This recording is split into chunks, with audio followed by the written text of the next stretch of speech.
Chang Mo survives emotional monsters, but his own power starts starving him. Spoilers ahead for this Chinese manhua recap. This world treats emotion like a dangerous living force. Rage, hatred, fear, rationality, and memory can take shape as bodies, weapons, barriers, monsters, and political evidence. Chang Mo is caught between that supernatural system and the institutions trying to control it.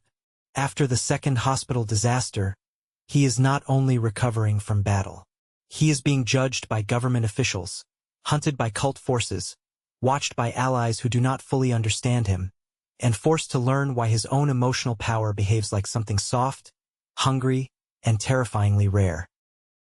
The crisis begins in a blue-lit, unreal space where a black-haired young man and a dark-haired woman face an enemy that looks more like living crystal than flesh.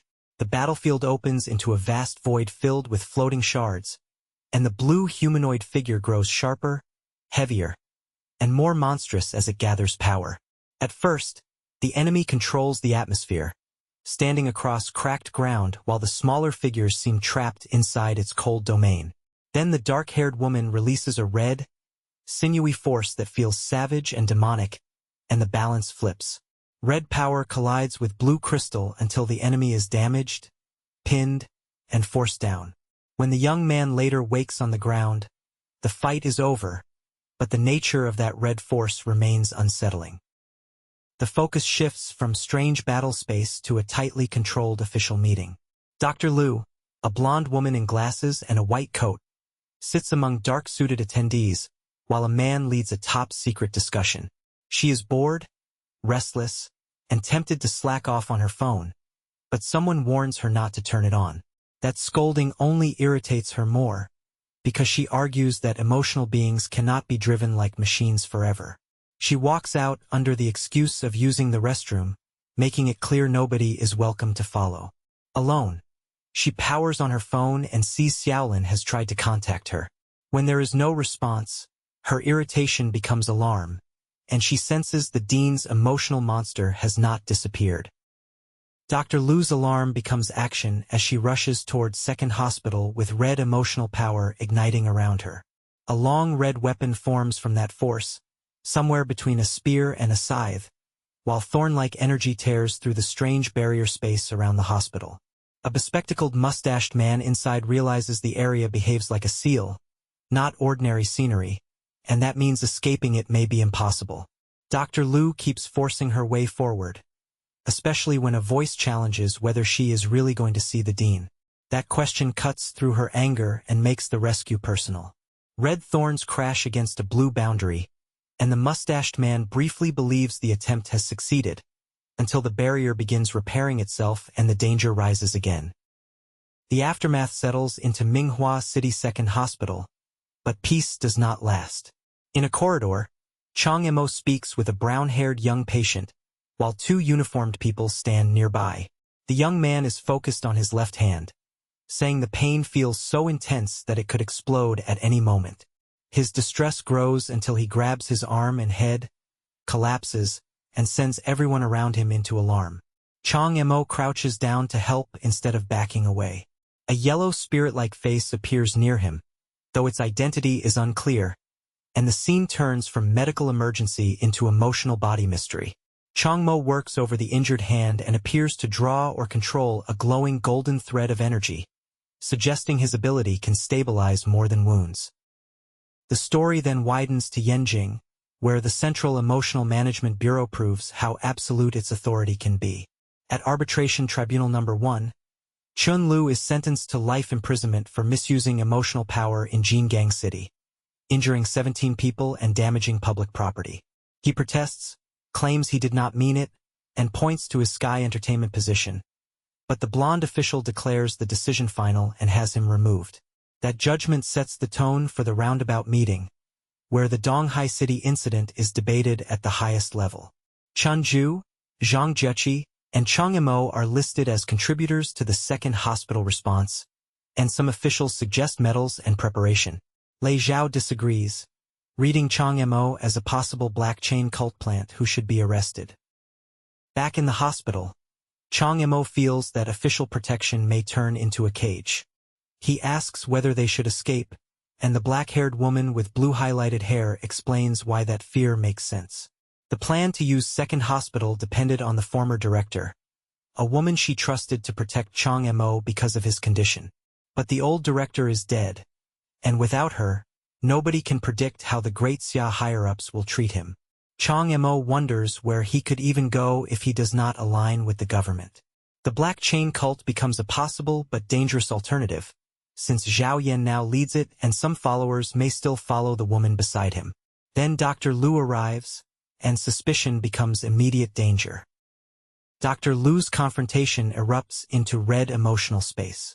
Chang Mo tries to release the flames he expects from his own power, but instead, blue jelly-like blobs drift from his hand. The failure shocks him, yet the strange substance still matters. Blue ribbons wrap through Dr. Lu's violent state, softening the red space until her weapon lowers and her murderous pressure collapses into exhaustion. Once she can speak again, she reveals that higher-ups argued over Chang Mo for a long time. Some wanted him arrested, imprisoned, and interrogated as a possible spy, while others wanted observation. The central administration's top leader leaves responsibility to Dr. Lu, and because the dean asked her to look after Chang Mo before dying, Dr. Lu chooses protection over surrender. Chang Mo's body becomes its own problem after that. His black-haired companion explains that he cannot find enough rational emotional energy, and his power has softened like jelly. The situation is brutal. If he stays weak, every new threat can kill him. But if he grows stronger without enough energy, his soul could shatter like Yi Li's. While he decides that recovering strength must come first, a purple-haired girl from the Black Chain cult appears at the hospital room doorway. Chang Mo recognizes the cult and panics because Yi Li did not warn him. The girl kneels, calls him young master, and says Elder Lu sent word before dying that Chang Mo is their hope. But when she admits only part of the cult supports him, Chang Mo questions whether cult master Zhao sent her as a trap. The purple-haired girl's emotions snap under Chang Mo's doubt. A red claw-like appendage lashes out, and the attack comes dangerously close before Chang Mo's blue jelly power moves between them. Instead of striking her down, it wraps around her head and seems to dissolve the hatred driving her. Red fragments fade, her expression breaks, and she clings to Chang Mo in tears. She says the feeling of hate has vanished, proving to her that Elder Lu was right about him. Now she offers something Chang Mo actually needs: the Black Chain cult's intelligence network, hidden followers, and resources. She also presents a crystal of rationality, an emotional resource his body craves. But just as that offer becomes tempting, a sudden projectile cuts through the room and turns the negotiation into another ambush. The hospital room explodes into motion as a blue-haired attacker appears with a red blade. Chang Mo is still weakened. The purple-haired Black Chain girl is startled and hurt, and the attacker moves too fast for anyone to relax. Chang Mo warns that Dr. Lu is nearly there, while Yi Li tells him to run and treats the warning like an order. The attacker pressures them with red blade strikes and tendril-like force, forcing Chang Mo to evade instead of counterattack. Then Dr. Lu breaks into the damaged space with her own massive red emotional weapon, smashing through the room and sending debris flying. For a moment it seems help has arrived, but the attacker vanishes. Yi Li cannot track him clearly, then realizes he has moved toward Jiaqi and Chen Ju in the hallway. What makes this stretch so sharp is that Chang Mo is dangerous in 3 different ways. To the government, he may be a hidden threat connected to the Black Chain cult or to powers nobody understands. To the cult, he may be a savior who can erase hatred and inherit influence from Elder Lu's group. To himself, he is a starving emotional body whose strength depends on rational energy he barely has. The blue jelly looks weak, almost absurd, but it repeatedly calms rage, breaks hatred, and changes people's loyalties. That makes it more frightening than a simple attack power. By the end, Chang Mo has potential resources and possible allies, but the stealthy attacker reaches Jiaqi and Chen Ju before any of that can become safety. Subscribe for the next manhua recap, where Chang Mo's starving power faces its first real assassin test.